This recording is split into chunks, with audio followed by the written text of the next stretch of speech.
지금 월스트리트가 숨을 죽이고 있습니다.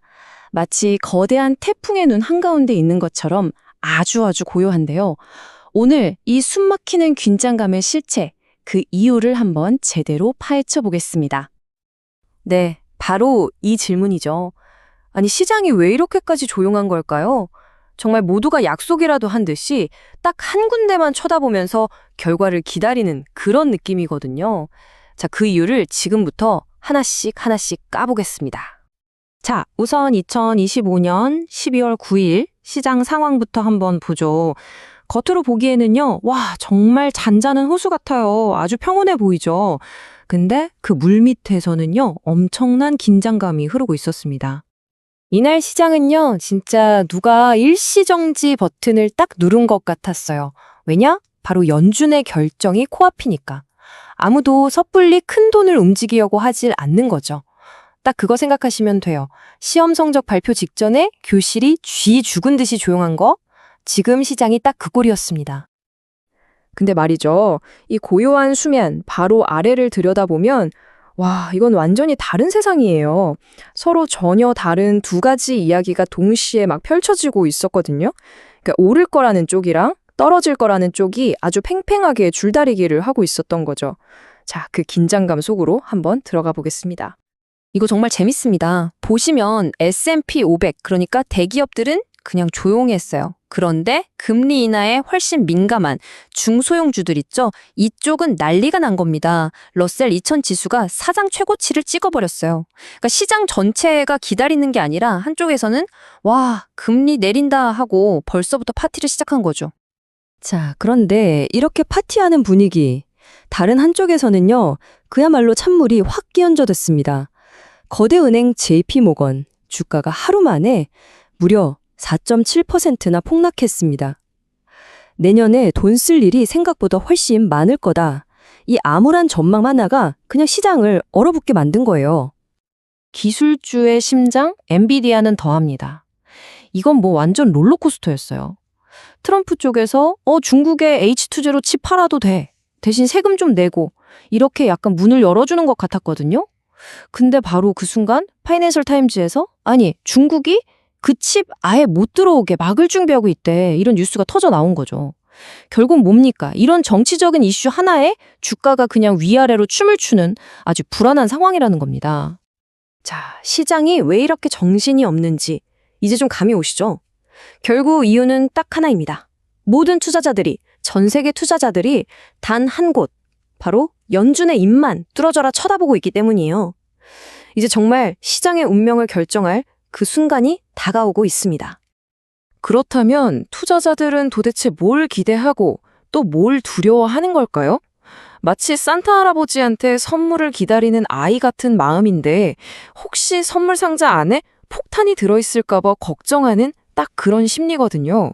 그 속마음 한번 자세히 들여다보겠습니다. 자, 시장의 계산법은 아주 간단해요. 이번에 금리 한번 내리는 거 이건 뭐 거의 100%라고 보고 있습니다. 이미 주가에 다 반영이 됐어요. 진짜 중요한 건 그 다음이죠. 시장이 궁금한 건 이거예요. 그래서 앞으로도 계속 내릴 겁니까? 아니면 이번 한 번으로 끝? 바로 연준이 던질 이 다음 한마디, 이 미래에 대한 힌트에 시장의 모든 게 달려있는 겁니다. 실제로 돈이 움직이는 수업 시장을 보면요, 분위기가 살짝 바뀐 걸 알 수 있어요. 몇 주 전까지만 해도 와, 금리 팍팍 내리겠다 이런 기대가 컸는데 지금은 2026년까지 한 2번 정도 더 내리겠네 이 정도로 약간 한 발 물러선 거죠. 기대치가 조금 더 현실적으로 바뀐 겁니다. 자, 그럼 이런 복잡한 상황을 전문가들은 어떻게 보고 있을까요? 마치 안개 속을 걷는 기분인데 저희가 세 분의 전문가를 모시고 세 가지 다른 시각으로 이 상황을 한번 쫙 훑어보겠습니다. 먼저 더 세번스 리포트의 톰 에세이입니다. 이분은 금리 한번 내리는 건 중요한 게 아니다 라고 딱 잘라 말해요.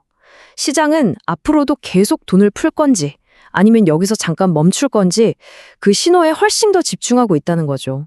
그러니까 파월 의장이 어떤 단어를 쓰느냐에 따라서 시장이 천당과 지옥을 오갈 수 있다는 얘기입니다. 다음은 펀드 스트랏의 톰 리. 이분은 좀 더 정치적인 각도에서 봅니다. 만약에 연준이 너무 매파적으로 나온다. 그러니까 금리 인하에 되게 깐깐하게 군다. 그러면 백악관이 바로 파월 의장? 다음 사람 이 사람입니다. 하고 발표해버릴 수 있다는 거예요. 연준을 압박하는 거죠. 근데 이게 재밌는 게 오히려 시장 입장에서는 다음 사람은 정해졌구나 하고 불확실성이 사라지니까 오히려 좋을 수도 있다는 아주 역설적인 분석입니다. 자, 마지막으로 이토로의 브렛 캐널입니다. 이분은 이번 발표가 끼칠 영향력의 기간에 주목하고 있어요. 그러니까 연준의 결정이랑 파월의 한마디 한마디가 그날 하루로 끝나는 게 아니라 12월 남은 내내 연말 시장 분위기 전체를 좌우할 거라는 거죠. 올해 크리스마스 선물이 될지 아니면 악몽이 될지 바로 내일 결정된다는 겁니다. 자, 그래서 이 모든 궁금증이 풀릴 운명의 날이 바로 코앞입니다. 지금부터 앞으로 24시간 동안 어떤 일들이 벌어질지 타임라인을 한번 보시죠. 자, 시간표입니다. 한국 시간 기준이고요.